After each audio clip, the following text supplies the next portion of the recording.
Hey there, hey there. This is Pam Perry. So we are here with another Speakers Magazine reveal, and we have the cover guy that is going to be our guest today, Troy James. Yes, there he is. And this month is Financial Literacy Month, but it's really about faith and focus and really getting your mind right and then really having everything the word this year was in alignment. So we're going to talk about getting in alignment. He is a Harvard certified executive leadership coach. So let me say that again, Harvard certified executive leadership coach. But it's not just theory.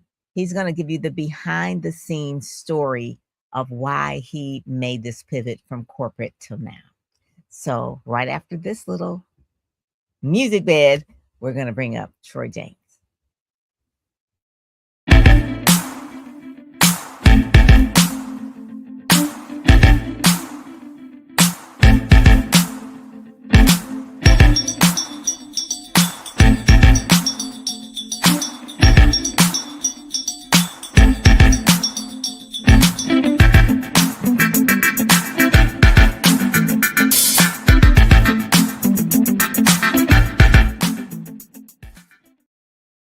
Hey there, hey there. There is Troy James. How are you, sir? Pam, I am fine. It is great to see you again today. And thank you for the opportunity to have this conversation with you. This is good. I am so glad because I want to dig in deep. I know you have a book and people can get the book, but I want to go in a little bit about where faith at the intersections, how that came about. And then we're going to go into your framework. So people can read the magazine. And one of the things that they talk about the story behind where this came from. And I really want you to go into the Pathfinder method. But before we get into the Pathfinder method, that is something that I want people to really understand what the pivots were that caused you to really do your own pivot. So kind of give us a little backstory about that.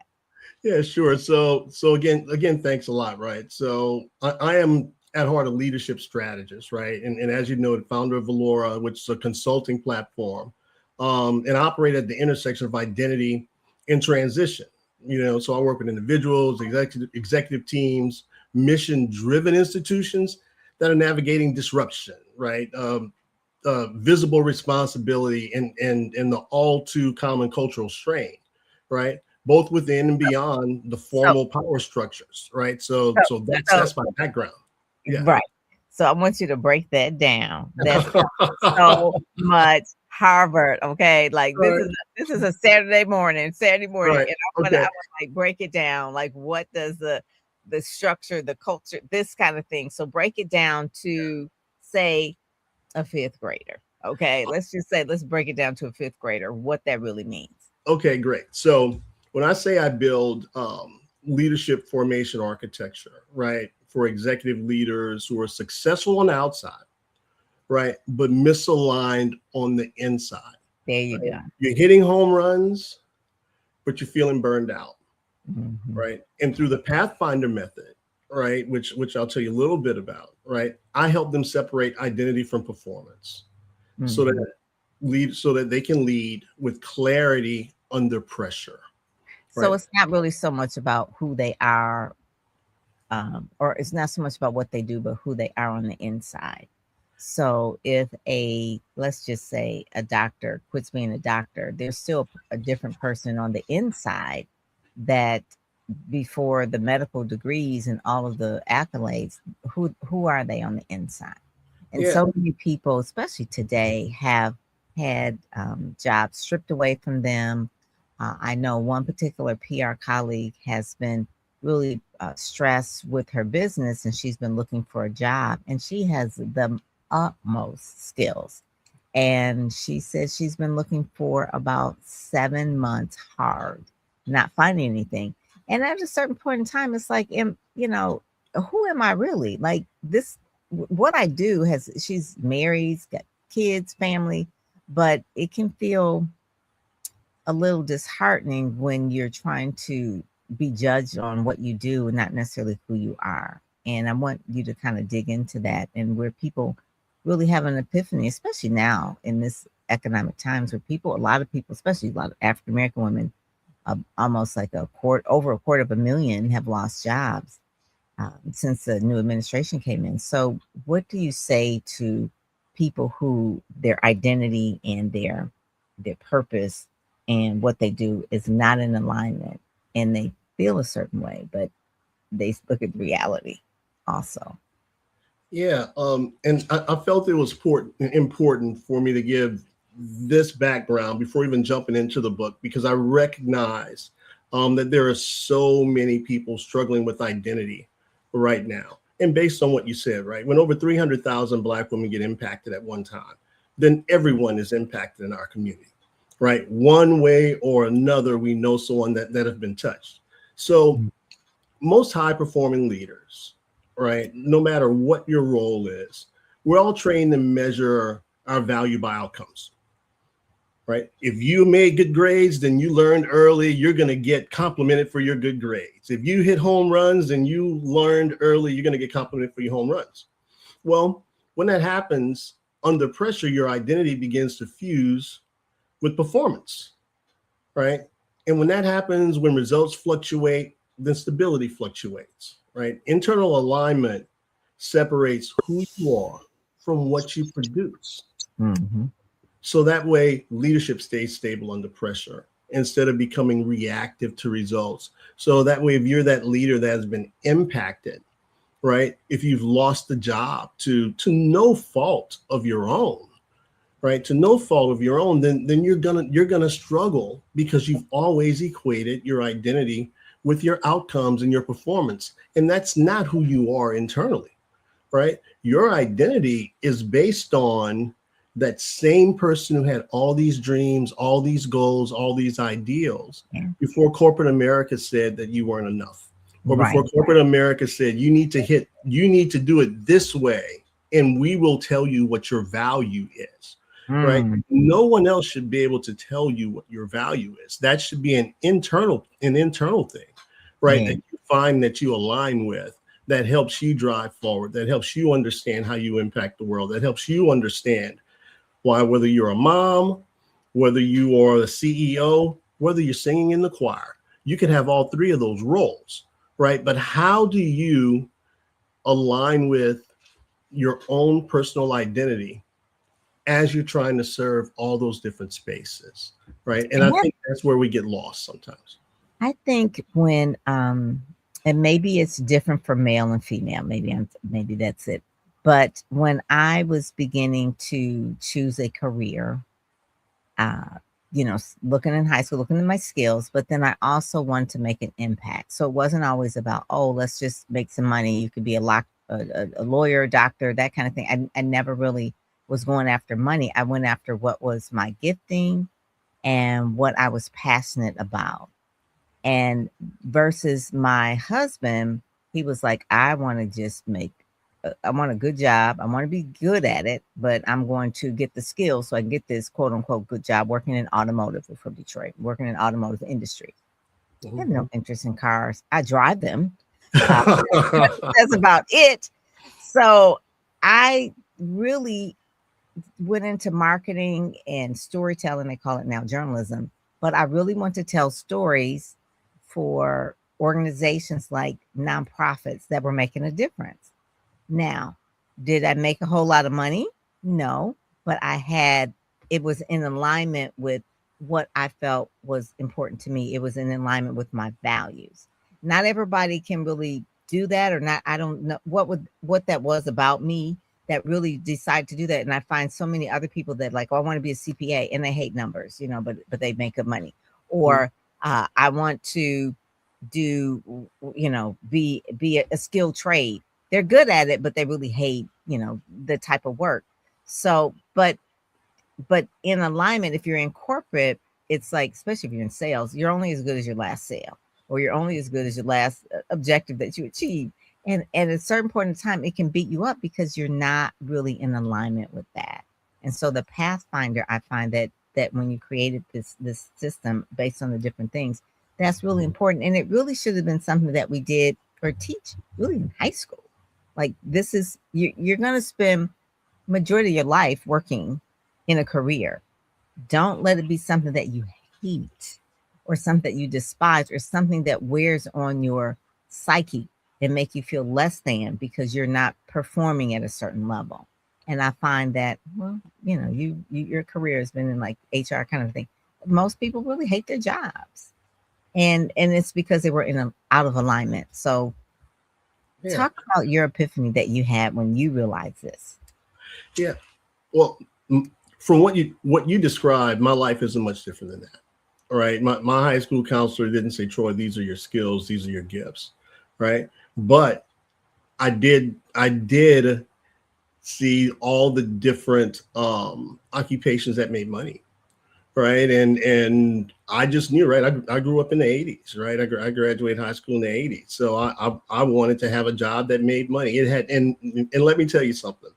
I couldn't add to save my life, but I just knew I could be a doctor, right? You know, and it's like, yeah, if you can't add, you might have problems with some of those courses, right? Because I was looking at the end goal instead of Right. looking at the journey and the steps that it would take for me to get there, right? So I wanted to be a writer. I wanted to act. There were a lot of things that I wanted to. I wanted to do motivational speaking, right? Along the way of getting out of college, right? No, say getting out, like getting out. So it's almost like I was set free. You know, finding a job, finding a role.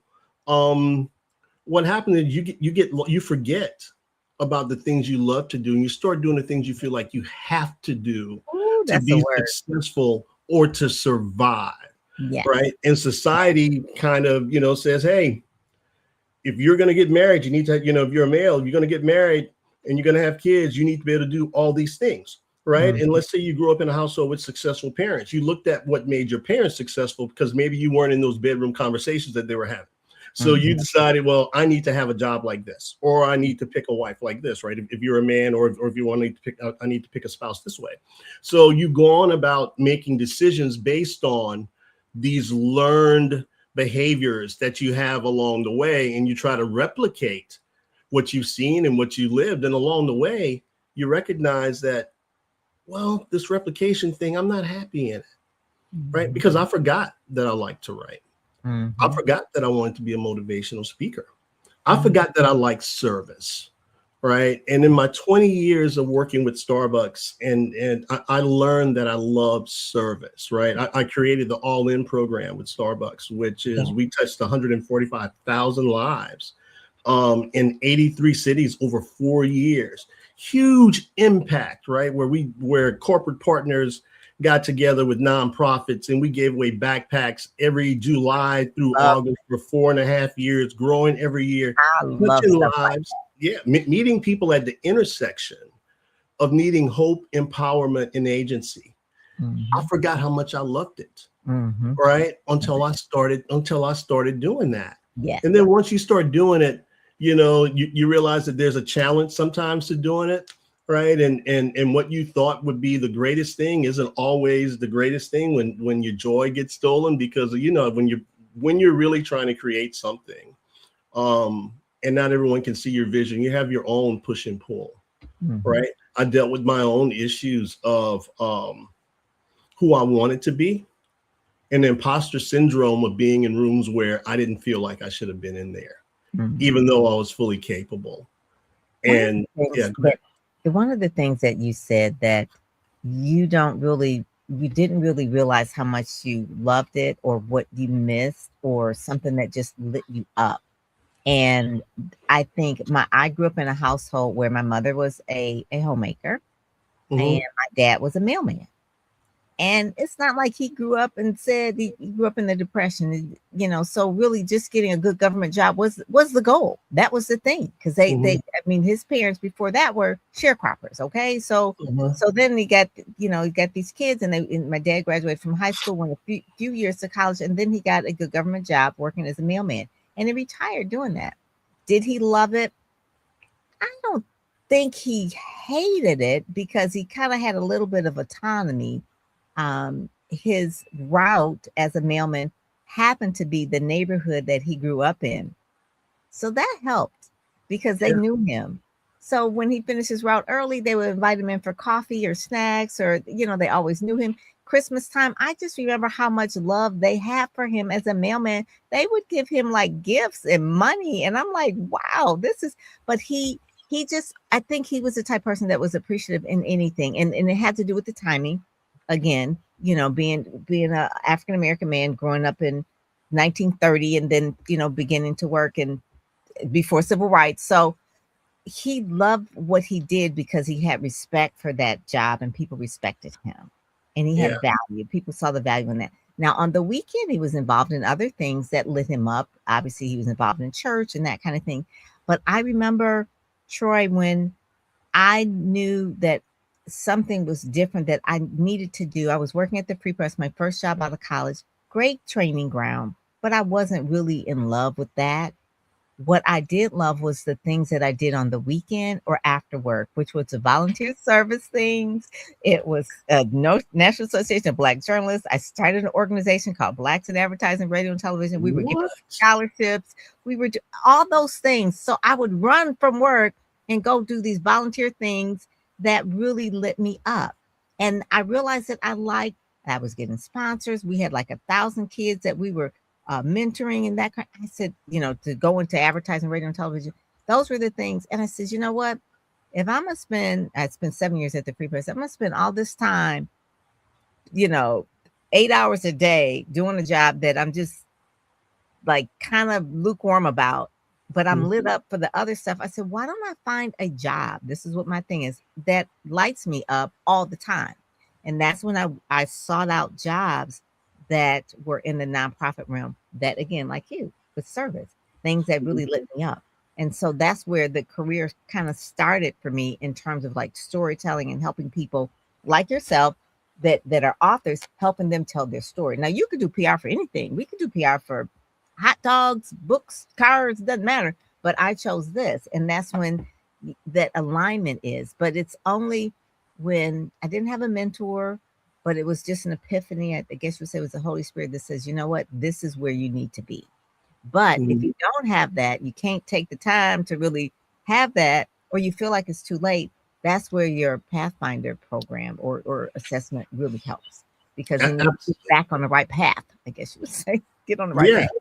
Yeah, absolutely it does, right? I don't want to discount the 20 plus years of work that I did with Starbucks. I enjoyed it. I grew. It gave me the opportunity to sit here with you, right? I learned more than I ever thought I would have imagined as I climbed the corporate ladder. I had multiple successes, but and God doesn't waste anything. He really doesn't. I mean, he's going to reach back and say, all that experience you had there, you're going to use it up here, but just in a different way. Yeah. Right. And I had some fantastic leaders that sewed into me and gave me hope and gave me agency and empowered me to be who I felt I needed to be for my purpose.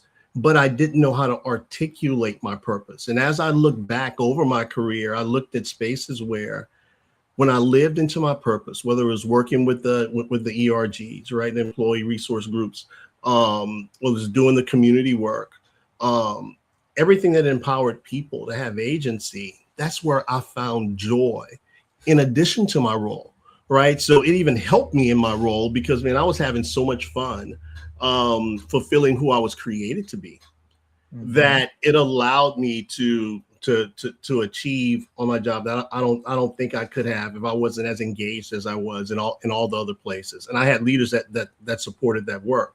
So writing the book Faith at the Intersections was really about my growth over the 20 years in places where I felt like I was aligned spiritually.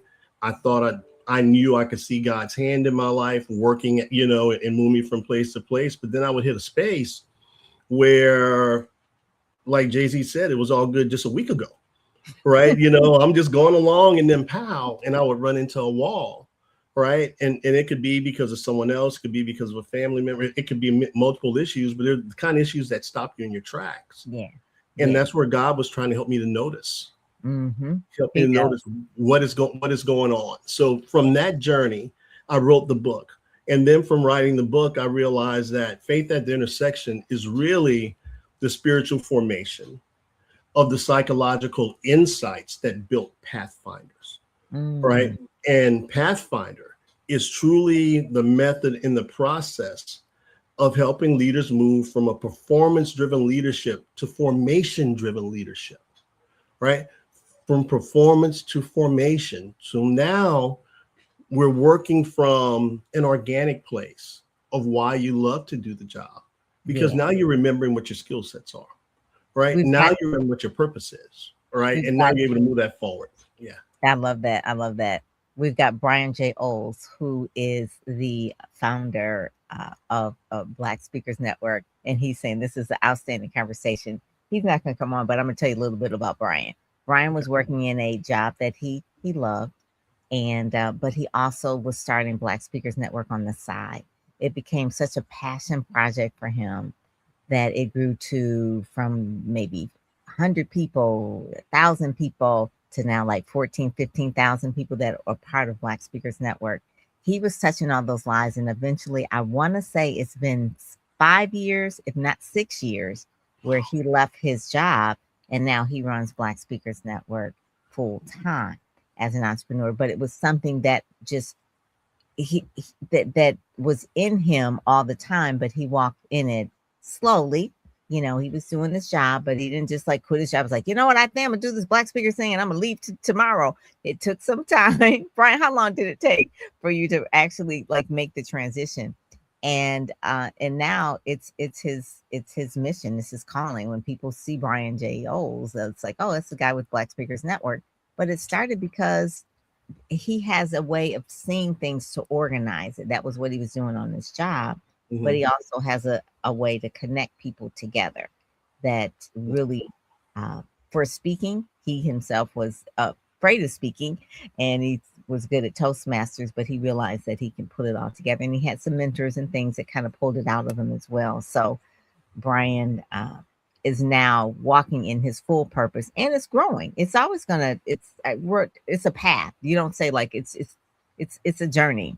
We're always evolving. So that's one of the things I just want to say. Thank you, Brian, for joining us today. And he's also saying congratulations on your success of being in Speakers Magazine and that kind of thing. Thank you, Brian. Thank you, Brian, for really walking in your purpose. Listen, if Brian didn't walk in his purpose, we wouldn't be here right now. Okay. Part of it. We wouldn't be here on his platform as well, because we're on his channel as well as our channel in Speakers Magazine. So we're the official magazine for Black Speakers Network, and met him just by doing BSN. If he didn't do BSN, wouldn't have met Brian. But you know what, Pam, I don't want to assume anything about Brian, but just having done this work, I bet when he looks back over his career, he was always a connector and a strategist, right? That probably informed his success. And often we don't have an opportunity to name what our skill sets are. And when you don't name what your skill sets are, you just kind of wander from place to place, right? Oh, I'm just doing this, I'm just doing that because I can't speak to what I do best. I just kind of do it, right? And in Pathfinder, we ask people to slow down. Hey, let's slow down. Let's talk about what made you great. Let's talk about what makes you great, despite the results. And let's settle in that gifting, right? And then you can kind of look back and say, I've always been good at that. Well, that's the gift that God gave you. I've always found joy in making people happy through these gifts. Well, that's what God has given you to bring forward to other people. That's the purpose-driven work. That's the purpose. Right? That's the purpose-driven work. And Pam, you were fortunate to know early what your purpose was and to live into it. Some of us run so much and so fast, right? My parents and I've been running since I was 6 months old, and I haven't stopped yet, right? Until we trip and then we trip and fall, and we get up and we try to catch our breath. And we're fortunate enough to have someone to pick us up and say, "Hey, let's catch our breaths for a minute. Yeah. Where are you running to? Why are you running that way? Is this what you want to do, or somebody tell you to run that way?" Right? Let's talk about what your plans are, what your purposes are.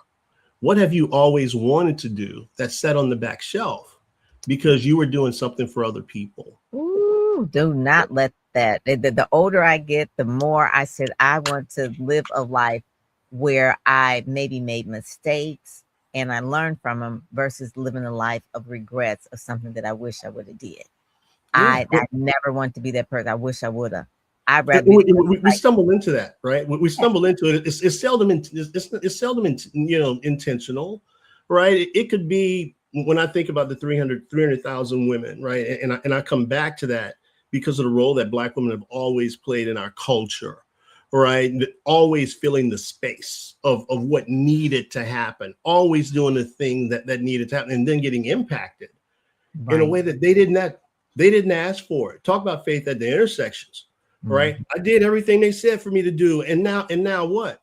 Well, maybe that was God's way of saying, right? I'm doing this for you, not to you. I recognize everything that you put in, women. I recognize all the work you've done to help carry a culture. I recognize and all the degrees and certifications and that they all have. the degrees. I would say there's so many women with so many high level degrees. I'm thinking about Dr. Avis. She's a PhD, and she is tearing it up on TikTok with her commentary. Matter of fact, she's like a regular on Roland Martin's show, but it's something that happened to her that has made her she's been on the cover of the magazine. There's something happened to her that made when you said it happened to you, but maybe it happened for you, and it's her next pivot that she's doing. Right, and that's the mind frame that we do with Pathfinders, right? Because often we'll think, well, why did this happen to me? I've done all the right things. Well, maybe from a spiritual sense, it didn't happen to you; it happened for you. Yeah. Right.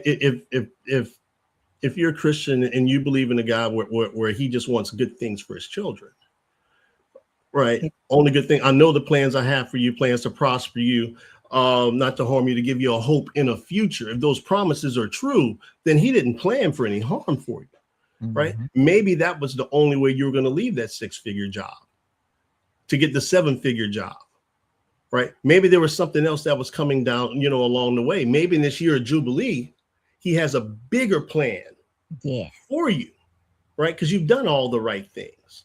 It's just hard when we try to script it, right? The way we script it is, it's no pain in what we script, right? I'm gonna be the hero, but I'm not getting hit, right? I'm gonna be the hero, but I'm not gonna stumble. Well, that's not how it works, right? Without a little pain, we seldom learn. That's true. Along the way, we seldom have a story. And the hurt and the pain leads for the best story along the way. Brian says, Troy is 100% right. I've always had a connector strength. He is. And I remember a couple of people you introduced me to, Brian, one being YB, but connector strength, and wish I had someone like you, Troy, talking about Troy, earlier in my career to idea and cultivate it. And it's enough to really know it, but then to cultivate it. And that's what you do as an executive coach, to really help ID that what people have on the inside of them and to cultivate it so that it grows and they can have a hope in a future and prosper in that. So thank you, Brian. Thank you. That is one of the things that I want people to really understand, that it's not about the what we do, but who we are. That's really more important. Ooh, that's a soundbite. It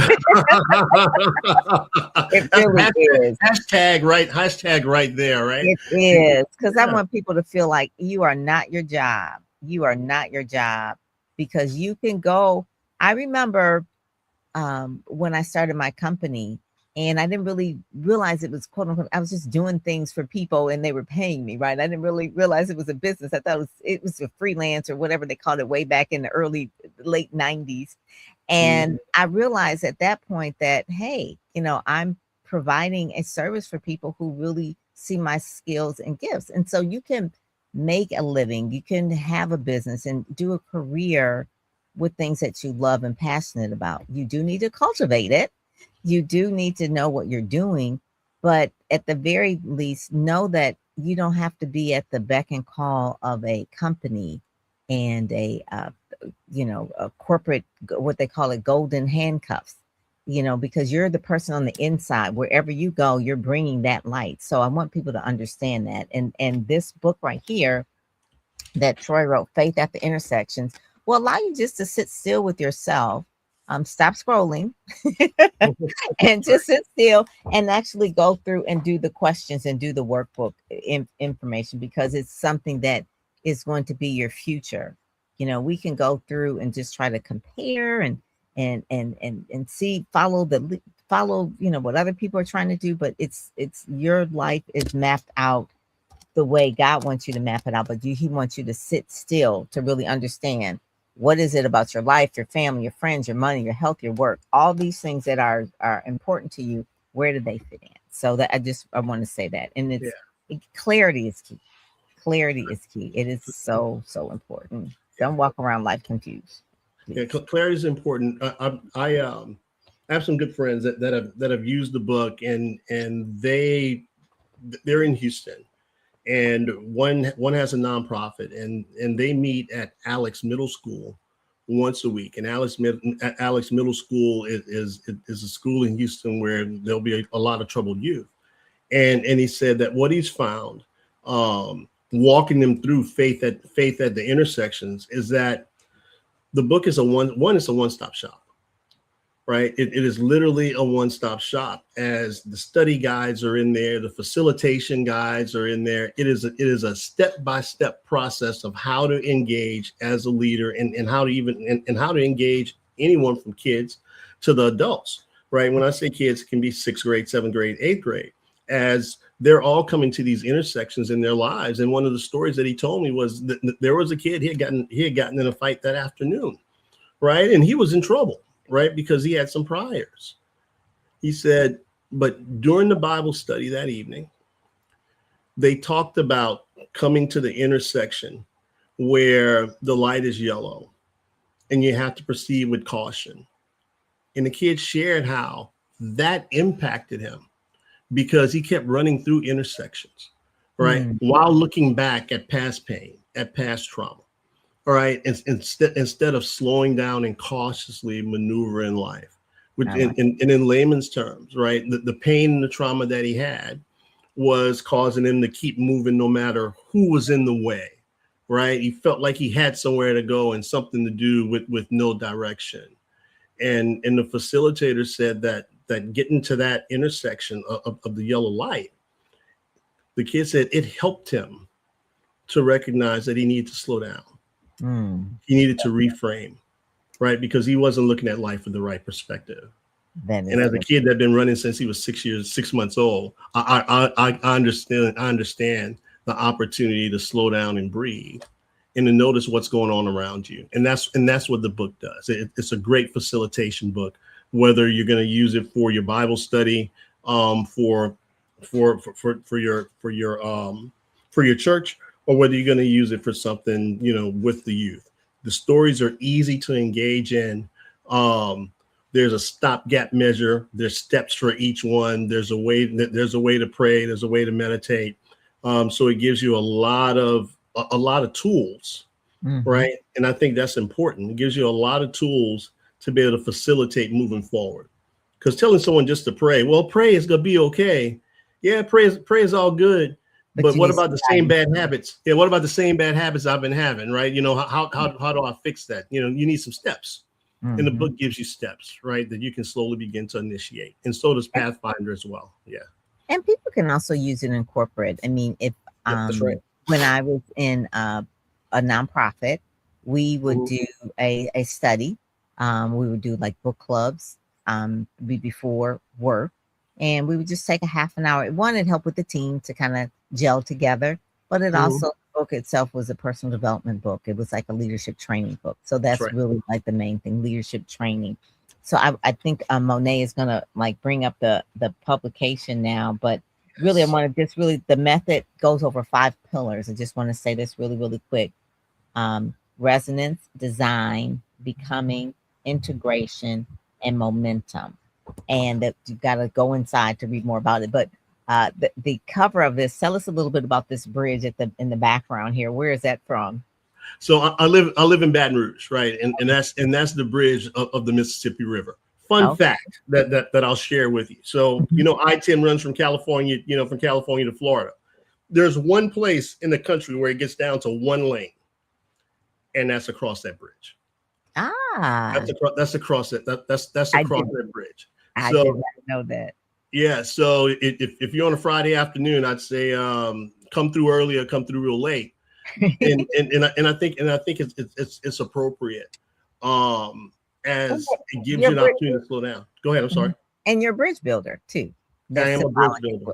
Yeah, that's right. That's I right. saw that. When you did the program with the Starbucks, and the all in. And I said, well, you're like a bridge builder. And that was really, I felt that when we saw this cover, I was like, that is it. And inside this issue, obviously, we talk about being inner led and outer activated, faith focus, and financial clarity. And like I said, his company is Valora, valoraplatform.com, or you can go to troyjamesspeaks.com as well. And there's a video, I think, in the front of that as well, that you can take a view of that as well. Yeah, so that's it. On the inside here, we have a speakers. If people really want to get listed and get buying gigs, speaker match, they can scan that QR code or even go to that link. That is just a great way. It's been around for over 25 years. Speaker Match does what it just says. It matches you to speaking opportunities. That's one of the things too. And the other one, there's a video, I believe, on the front of that too, Monet, that they can watch as well. Yep, there's videos on each one of those pages. There is, I wonder, Monet, if I can show this video. We'll show it at the end. Okay, so the next page, I'm so excited about this new song that I did, this AI song that I did the other day. Front and center on the next page, you know this person here, Amanda Sapp. Yes.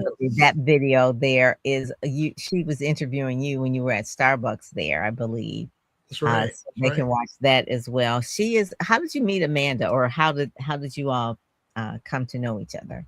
Yeah, so I met Amanda at Bread of Life through All In, right? So we started All In New Orleans in 2020, and of course it branched out to Houston, where the Houston team did a fantastic job. I've been connected to Bread of Life and Pastor Rudy Rasmus since 2003, and so that really. Explain what Bread of Life is. People are thinking, like, is it a real? Oh, I'm sorry. No, I'm sorry. So Bread of Life is one of the homeless outreaches that they have at St. John's United Methodist downtown. And what they do is they feed people. It is just that they literally feed people. And once a week or twice a week, they'll give away tens of thousands of pounds of food, right? Of cars that come in and drive. And they will load your trunk up with food stuff at a time where people are literally parked there 24 hours in advance. Wow. Because of the food needs. And Bread of Life started out just giving meals in the afternoon, right, for people that were homeless and hungry. It's always been a ministry to support the unhoused, and that's where I learned to serve. So that's where I met Amanda. Amanda actually did one of the first interviews I ever had was done by Amanda Sapp, and I'm so grateful for her. And also received the Congressional Medal of Service from Barbara Lee before she passed away. So it's always been a very special place for me in my formation and who I am. And I still do Bible study there every day, right, on the internet. And then the thing of it is, the Bread of Life is a part of their it's a radio station. It's the outreach of Pastor Rudy's ministry, basically. Yeah. Which is Pastor Tiffany now, right? Pastor Tiffany. Right. Yeah, because it's Pastor Rudy and Juanita Emeritus, as they've been able to take a break, but they certainly formed the ministry, and they've touched a lot of lives, and impacted a lot of people to do the same. Fantastic humans that come out of that church, and Amanda and Pastor Rudy, them are one of them. Yeah, and I just want people to understand too that speakers, the reason why Black Speakers Network and even like Speakers Magazine, really uplifting, helping our community. The market is shifting. People need our voices. People need our service. They need our skills. So people like you, people like Amanda, they are making a difference. So it's not just speaking just to, oh, I want to be seen, but speaking for impact. And that's really what I talk about on the publisher's page, about how your voice matter. And now it's time to really use it. And we are the feet and the hands of Jesus, as they say in the church. So we got and the voice, right? So those are the things that I really want people to understand why we do what we do, and especially in the African American community. The next page, because April was Financial Literacy Month, we talk a little bit about money. And so Dexter B. Jenkins is a pastor out of Boston and he wrote a book review on Dr. Willie Jolly, who is a licensed minister who's also been on the cover. So both these guys have been on the cover of the magazine, but really Willie's new book, he's a Hall of Fame speaker. If you're not familiar with him, get this book, Rich is Good, Wealthy is Better. And it really talks about mindset. I will say that we're going to be doing a special event with Dexter, Willie Jolly, Dennis Kimbrough, and 7 other more that I can't say all the names, on the 28th of April. It's a seminar live at 5, and we'll be talking and we're going through the book, and we'll be talking about financial, we'll talk about real estate. We have Dr. Wendy Labatt. We're going just a lot of different people that talks about money moves in 2026. So that right there is really, for people to understand how to get a better handle on their money. Dr. Rudy Rasmus, we talked about, I'll let you kind of like give a little intro about who Rudy is to you. Yeah. Besides for a mentor, a friend, he is an earth mover. Yeah. Right. And the founder of St. John's Downtown, as it is now. It was a church before, but he and Pastor Juanita founded it as a place to meet the need, individual needs of people at their core. Right. It was definitely the church for the unchurched, and it continues to be that, and that's the foundation he's always laid. Come as you are, just come. Yeah. Come to church. Right. Yeah. And that's him. Just come to church. We're all sinners here. We're trying to get better. We're trying to get better. And what was great in the example that he has lived, that I've seen, that they've shown, right, is where your dollars are going, because you can see it in the lines out front every day.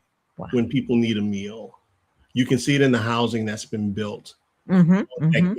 You can see it in the lines on Pastor Rudy's face and Pastor Juanita's face as they've come to places where they've needed more resources, and it's been tough to get, and they fought the good fight, steadfast. So they're definitely examples of what service truly is, service and faith.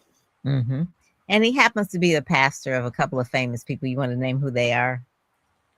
Well, I have sat in the church with Beyonce and with Solange, and long time ago, and right next to us was someone sitting in there that was on House, right? So it was literally a church where celebrities people. So just people, right? People wanting Christ, right? People wanting Christ, yeah.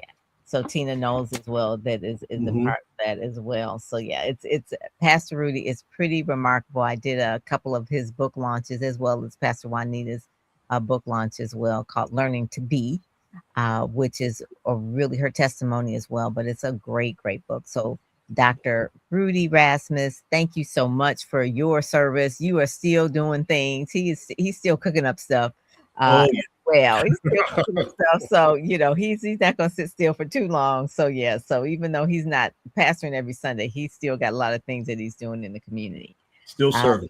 Still serving. Yeah. So leadership that holds under pressure is the next one, that your center spread, that really kind of gives people a little bit more about that they can go and actually go to Valora platform and actually do the assessment, to kind of tell them what they're going to see when they go to Valora platform. They can read the story here, but really kind of give them what they're going to find when they go to your site.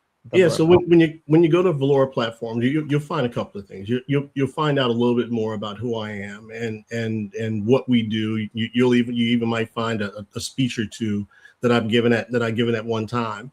But the other thing that you'll find out about Pathfinder, right? And you'll recognize the steps of what it is, which is a structured leadership reset.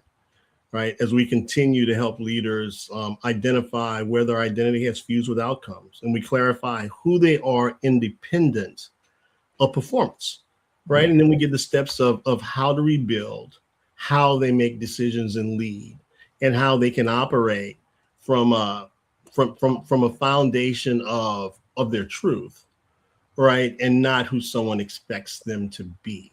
Right. So you'll find the step-by-step process. You'll see that there's also a Pathfinder assessment, right? Good. Alignment assessment, right? It'll take you 5 minutes where Okay. you go in and we take a look at your four core domains. What is your voice? What is your role?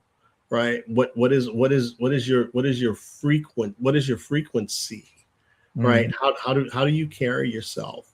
And where you may be out of line in the process. It'll take a quick 5 minutes. I would ask anyone, if you have an opportunity, go online, take the assessment, and give us a call.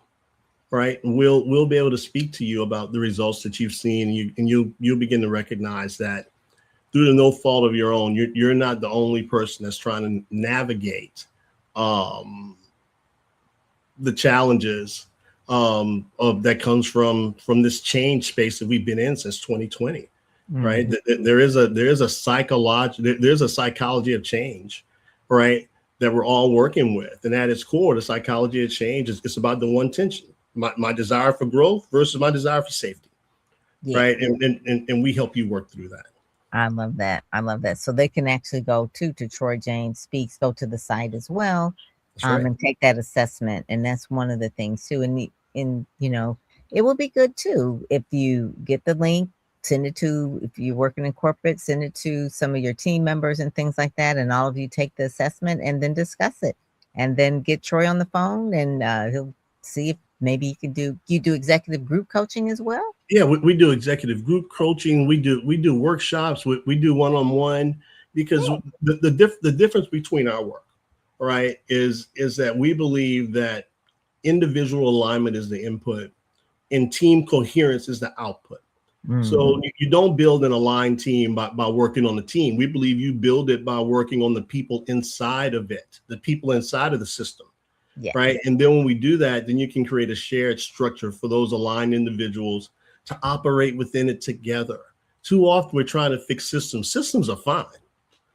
People need the help now. Right. Right. The people need to work. And then when you start working on people, you can recognize that, oh, my system has always been okay. Right. We just have to get everyone aligned for fitting inside of the structure. And Mm. that's what we do. So whether it's individuals or whether it's your teams, we can do a 6 hour workshop for you and your team, where we will have their personal assessments of who they are, and how that aligns to your team core, to your business's strategy, core values, and mission statement.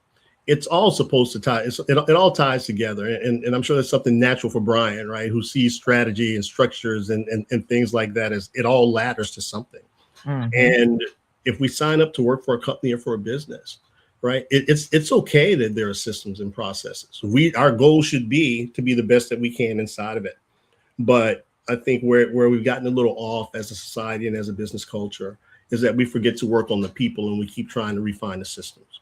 That is Right. so good. That is so good.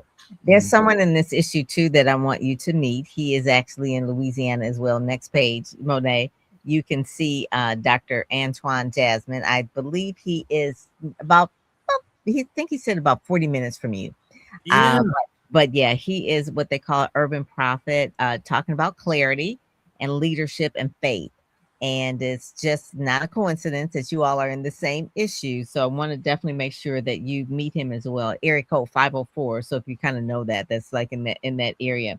But he is the one that really talks about really, you know, to entrepreneurs, leaders, those that really want to understand a little bit more about clarity and getting more strategy from a ministry or prophetic uh, kind of perspective. So Jasmine, Dr. Jasmine is that kind of person. So I definitely want to make sure that you all talk about and connect, and also to Willie Jolly as well. Dr. Willie Jolly is the NSA Hall of Fame speaker. This is just one of his books. His first few books are, how to have a comeback from a setback, or how to have yeah, Like that. yeah, yeah. So that has always been his main message, because how he got into speaking was not because he wanted to always be a speaker. He was actually a recording artist. He was a singer. He actually was doing music. and he was singing, and he was singing in a lot of different clubs and bars and things like that. And then all of a sudden, he tells a story that he got replaced by a karaoke machine. Was that the first AI? Yeah, yeah, Was he the first AI replacement, the yeah. karaoke Yeah, machine? yeah, he was Oh like man. replaced by karaoke, and so he had to find something else to do, and so one of the things that he did was while he was looking for work, is he went to go speak to some kids and motivate kids, and he felt alive at that point, and he has been going strong ever since. He's one of the best speaking mentors out there. He's mentored so many different people who are Hall of Fame speakers. Is it Dr. Delatoro McNeil, uh, uh, Simon Bailey? I can name all of them, but he has mentored them all. And so uh, he's in this issue as well. So get his book if you have not, it will change your life. Like I said, April is Financial Literacy Month, so we want to make sure that people got that. His phone number is down there, and it is a real phone number. So he is not a person that is unreachable. He definitely wants to be reachable. The next person that we've been talking about, him, his ears were probably burning, talking about Brian.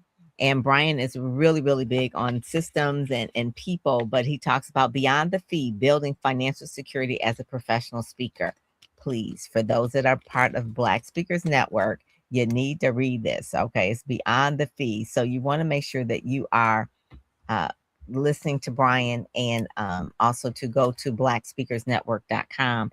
But he talks about how you can have diversified strategies in order to bring in money. So some of it could be merch, those kind of things. But what he was saying is that you have to plan so you don't have feast or famine in your income. And so he just really talks about how to have financial goals as a speaker, whether you are doing diversification, strategic financial planning, goals setting. Brian talks about that in this article as well. Dr. Catherine Jones happens to be a good friend with Dr. Jasmine, Antoine Jasmine. So those two are together. And again, they have a gift, a prophetic gift as well, but helping people discover their destiny. And again, this issue is really all about so that you can have clarity. You can have a clear path, taking the Pathfinder assessment, going to Troy's website, maybe getting in touch with Catherine, getting in touch with Antoine. It is no reason for you to not be where you need to be, whether it is financially, spiritually, professionally. All of this is in this particular issue. You can go to speakersmagazine.com. It is free to read. If you want to get a hard copy, obviously we have those as well, but you definitely want to make sure that you take this and connect with the people in the magazine. Follow them all over the internet. Follow them on Instagram. Follow them on LinkedIn, which is one of our favorite places, LinkedIn. So yes, definitely make for sure that you do that, because it is I would say there's one conversation or one connection that can really change your life. So you really want to make sure that you're taking advantage of that. The next person, Dr. Catherine Jones, she's also part of Ready, Set, Go Speak program as well. So I really enjoy that. And then Money Making Conversations. This is a master class. It's a podcast. If you've not listened to that, it's Rashawn McDonald. He was our Speak, Sell, Shine Mentor of the Year. We had him there this past October in Washington, D.C., but he is just blowing up. I can't even keep up with Rashawn. If you go on his TikTok, he has a little passion that just has blown up, and he's a baker. He loves to cook. First it started baking, okay, because he helped put Steve Harvey on the map. Okay, I'll just say that out there. He and Steve Harvey are really good friends. So Steve Harvey challenged him to bake a cake, and he did. It was great. And then from there, we're talking like probably over 10 years ago, his TikTok has grown up of him baking all kind of stuff. I mean, now it's like he's doing chili. He did the other day, he did liver and onions. I'm like, Rashawn, really? You are cooking all this, and how he has his suit and tie on right now.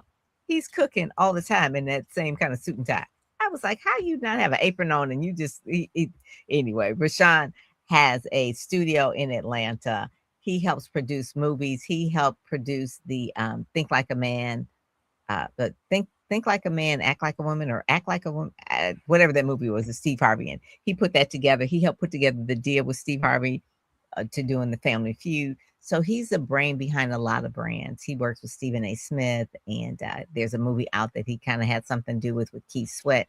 So he does a lot. He's the mentor of the year because he is approachable.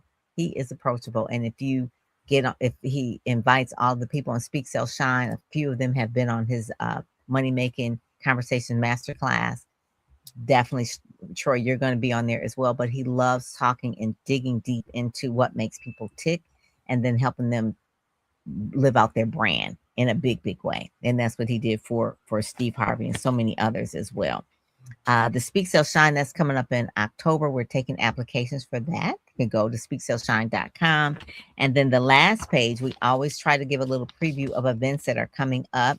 Really big, important to especially Texas, I guess, too. Juneteenth is coming up, and that is going to be juneteenthlegacy.com. She is looking for speakers. It's going to be held in Tulsa this year, so you can go to juneteenthlegacy.com, apply to be a speaker. At JJ Conway, that's who that is. She's a visionary and the host of this event. So if you would like to speak at Juneteenth, obviously it has to do with it's an economic summit. So that's one of the things that JJ, she's going to be part of the Making Money Moves too in April 28th as well. So she's really big. Just a quick story. She was, I think, over $1 million in debt after she got out of the Army. She was a lieutenant colonel, physics, and her husband at the time ran up a whole lot of debt while she was in the Army, and she had $1 million and got divorced. And long story short, she overcame it, got out of debt. Now she's showing other people how to do that as well. So that's a little bit about the story about JJ. But if you want to be one of her speakers, she is taking applications. You can interview with her on juneteenthlegacy.com. So that is it. I think we are almost like in good time, Troy. Let's go back to the cover. Good. Yeah, let's go back to the cover, or just up to the, thank you. Yeah. So we are really good. We covered everything. Be inner led and outer activated with faith, focus, and financial clarity. Speakers Magazine is so glad to have you on the cover and to really lead this conversation. That's really what you did. You led the whole conversation. You set the tone and the theme of this particular issue. So I just really thank you a lot for really coming on today. And any final words before we kind of wrap up today that we like to share? Oh, and I want to share that last song too before we go out. Yeah. Okay. Yeah. Disruption is often going to precede resonance, right? It's often going to precede resonance. So that's your opportunity to slow down and recognize that it's time that is the time for you to take a deep breath, right? And you'll see that a healthy you is formed. It's not declared. And it starts from that resonance. So I look work with many of you. Hit us up at valoraplatform.com. You can reach me at Troy James Speaks. You can definitely get Speakers Magazine for a show. Thank you so much for all that you do for the culture and for everyone out here that's trying to get the message out. Thank you. Yeah, that is really good. Troy, thank you so much for joining us today and really writing the book as well that people need to get and share. Do it as a study with a group of you, like as a book club kind of study as well. So make sure that you connect. People can connect with you at troyjamesspeaks.com. Obviously, they can book you to speak. That's where they go. Absolutely. And thank you, Black Speakers Network, for all that you do as well for us to really make sure that we are networking together and that we're getting out there and getting known. So with that, there you go. BlackSpeakersNetwork.com. Join. All righty. Thank you so much. Thank you, Monet. And I'm Pam Perry, and I am out. Are you ready to elevate your speaking career and be a part of a movement that amplifies Black voices? Speakers Magazine is your go-to resource, highlighting top speakers, industry insights, and strategies to take your platform to the next level. Subscribe today and unlock the blueprint for speaker success. Visit www.speakersmagazine.com, the #1 magazine for Black speakers. Subscribe now and start your journey to success. Amplify your voice. Subscribe today.